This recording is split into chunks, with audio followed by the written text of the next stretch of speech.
ایک اقلیت انسانوں کی ایسی ہوتی ہے جن کے لیے میں دو لفظ اب استعمال کر رہا ہوں، ذہین اور حساس۔ ذہین اور حساس لوگوں میں قبض اور بسط کی کیفیت، یہ مختلف سائیکلز ہیں جو آتی رہتی ہیں۔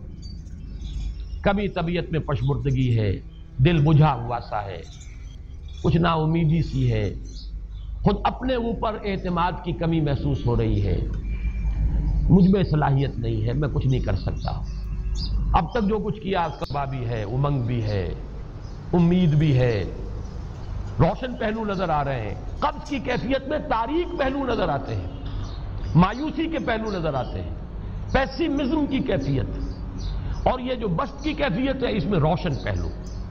دیکھو یہ بھی تو ہے نا، آخر یہ بھی تو ہوا ہے، اور بھی ہو سکتا ہے، آخر اب تک میں نے یہ کام بھی تو کر لیا، آگے بھی مشکل آسان ہو سکتی ہے۔ یہ دو کیفیات ہیں قبض اور بسط کی، جن کو کہ صوفیاء کرام نے یہ اصطلاحات، یہ عنوان دیے، قبض اور بسط۔ جتنی انسان کے اندر حساسیت کی کیفیت زیادہ ہوگی، ذہانت زیادہ ہوگی، اتنا ہی یہ جو ویوز ہیں اس کی ایمپلیٹیوڈ زیادہ ہوتی ہے۔ کم ذہین انسان ہے، کم حساس ہے، آئیں گے تو صحیح ہے، لیکن یہ کہ وہ ویو جو ہے اس کا ایمپلیٹیوڈ جو ہے اس کے اندر اوپر اور نیچے کی کیفیت زیادہ نہیں ہوگی۔ لیکن جتنا یہ معاملہ بڑھتا ہے، یہ جو ویو ہے اس کی ایمپلیٹیوڈ بڑھتا چلا جاتا ہے۔ لیکن نارمل انسان کا معاملہ یہ ہے کہ یہ حدود کے اندر رہے، اسی کی ایک کیفیت جو ہے اب نارمل جب ہو جاتا ہے، یہی ہے جو جدید ہماری جو سائیکولوجیکل میڈیسن ہے اس میں اسے مینیکس ڈپریسو سائیکوسس کہا جاتا ہے۔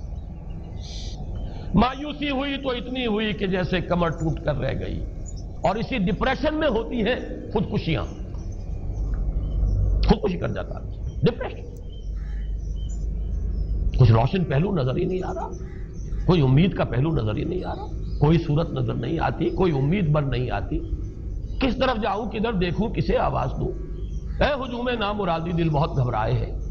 اور جب آدمی محسوس کرتا I can't face these realities، یہ commits suicide۔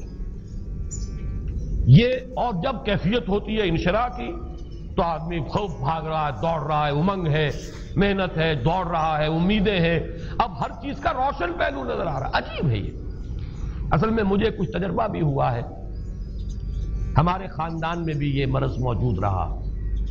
میرے والد مرحوم کافی طویل عرصے اس مینیک ڈپریسو سائیکوسس کے مریض رہے۔ کچھ ہوتا ہے یہ معاملہ، ویسے بھی شاید ہمارا خاندان جو ہے اس کیٹیگری میں آتا ہے جس میں ذہانت نسبتاً کچھ زیادہ ہے، حساسیت بھی نسبتاً کچھ زیادہ ہے۔ یہ دوسری بات ہے کہ کوئی شخص جو ہے یہ فلسفے کے طور پر اختیار کر لے کہ اپنے آپ کو ڈھیٹ بنا لینا ہے، یہ فلسفہ بھی بن سکتا ہے، لیکن یہ ہے کہ اگر آدمی چھوڑ دے اپنی طبیعت کو تو یہ دونوں کیفیات آتی ہیں۔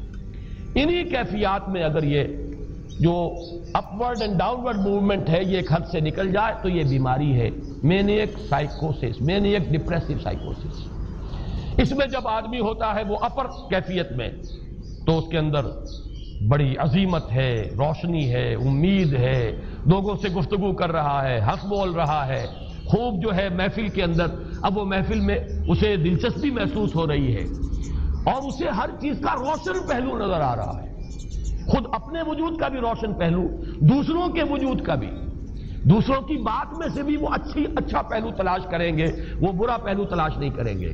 جب دوسری کیفیت ہے ڈپریشن کی، ہر ایک کی بات میں کوئی برائی نظر آئے گی، کوئی اس کی نیت کا فطور ہے، کوئی فساد ہے، کوئی یہ جو ہے بدنیتی کے ساتھ یہ بات کر رہا ہے، کوئی خیر کہیں ہے ہی نہیں، برائی ہی برائی ہے، مایوسی ہی مایوسی ہے، بدلی ہی بدلی۔ یہ ہے در حقیقت وہ کیفیت، اس کو غالب نے بہترین انداز میں تعبیر کیا ہے۔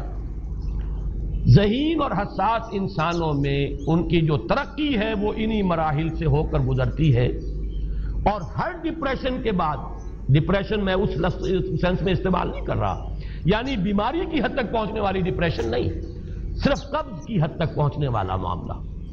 ہر قبض کے بعد جب بسط آتا ہے تو آگے ترقی ہوتی ہے، جس کو آپ کہتے ہیں بائی لیپس اینڈ باؤنڈس، آدمی جو ہے چھلانگ لگاتا ہے، گویا کہ ایک درجہ جو پہلے تھا اس سے آگے درجہ انسان کا جو ہے اس سے بلند تر پوزیشن پر انسان پہنچتا ہے. ہر قبض کے بعد جو نیا بست آتا ہے وہ ایک نئی کیفیت، نئی شان، نئی بلندی، نئی رفعت لے کر آتا ہے. اس کو غالب نے تعبیر کیا ہے بہت خوبصورت انداز ہے. رکتی ہے میری طبع تو ہوتی ہے رواں اور، یعنی شاعر بھی کبھی ایسا وقت آتا ہے شعر جو ہے وہ اس پر نازل ہی نہیں ہو رہا، شعر نہیں کہہ پا رہا، طبیعت میں رکاوٹ سی ہے، بندش سی ہو گئی ہے، کوئی کلام موضوع ہو ہی نہیں رہا.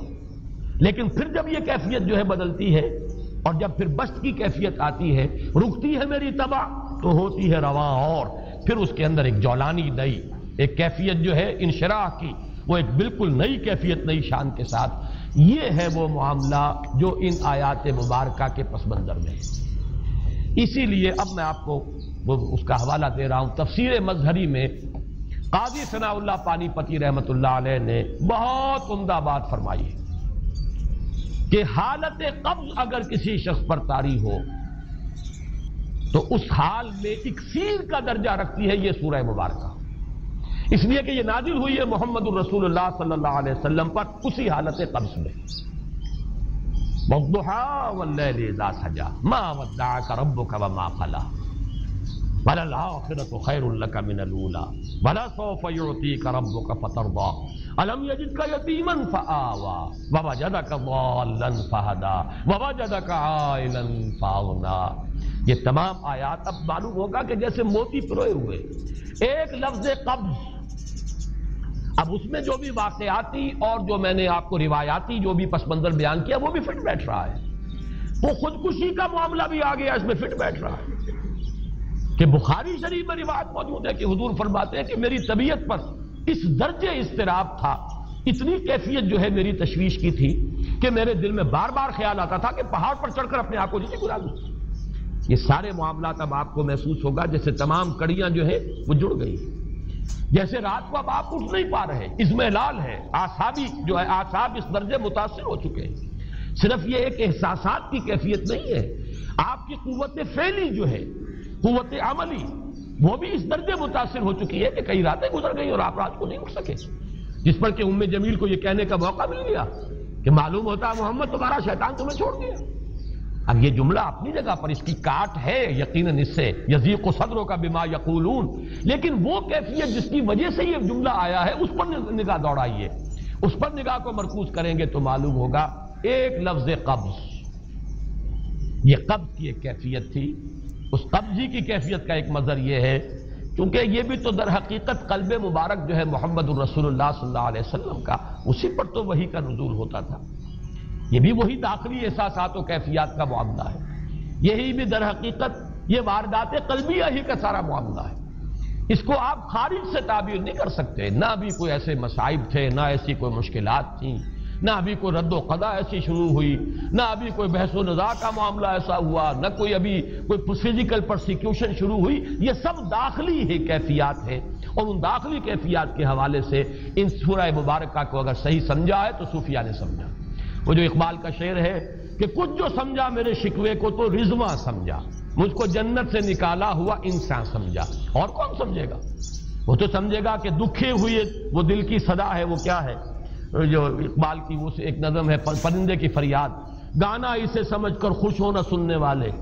یہ تو در حقیقت ایک دکھے ہوئے دل کی صدا، فریاد یہ صدا ہے.